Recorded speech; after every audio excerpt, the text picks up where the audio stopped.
ओम नमः शिवाय। राधे राधे।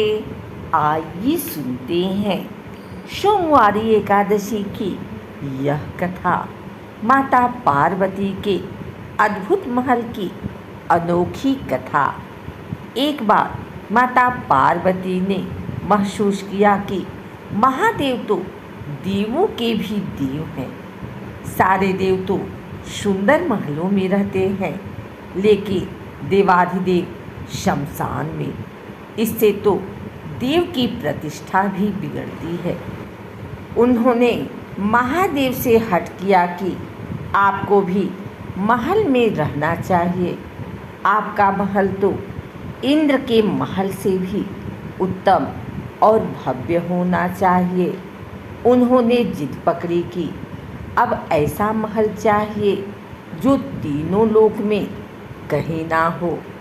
महादेव ने समझाया कि हम तो ठहरे योगी, महल में तो चैन ही नहीं पड़ेगा। महल में रहने के बड़े नियम विधान होते हैं।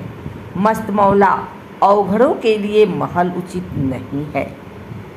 परंतु देवी का वह तर्क अपनी जगह पर कायम था कि देव यदि महल में रहते हैं तो महादेव क्यों शमशान में और बर्फ की चट्टानों पर।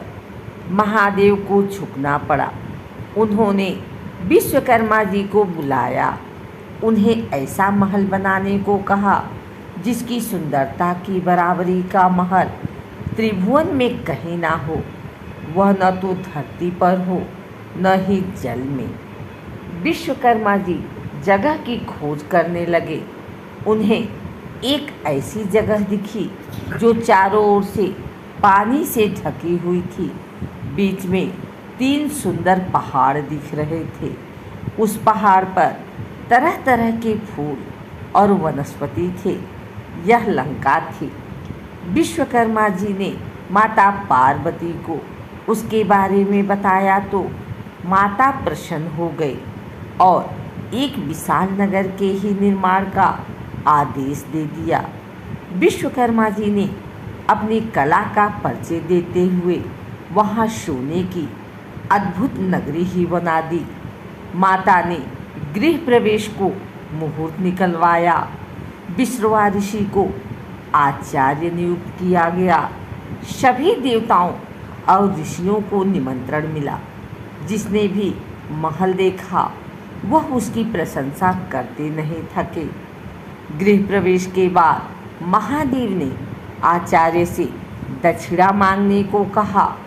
महादेव की माया से विश्रवा का मन उस नगरी पर ललचा गया था। इसलिए उन्होंने महादेव से दक्षिणा के रूप में लंका ही मांग लिया।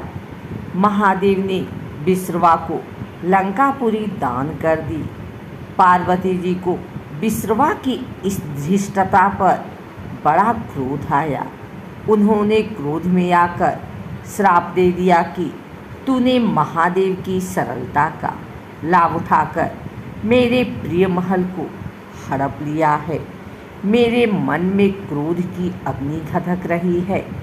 महादेव का ही अंश एक दिन उस महल को जलाकर कोयला कर देगा और उसके साथ ही तुम्हारे कुल का विनाश आरंभ हो जाएगा।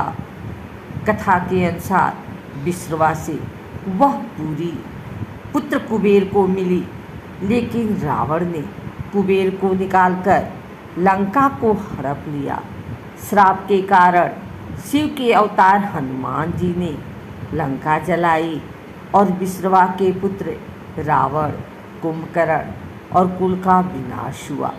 श्री राम की शरण में होने से विभीषण बच गए।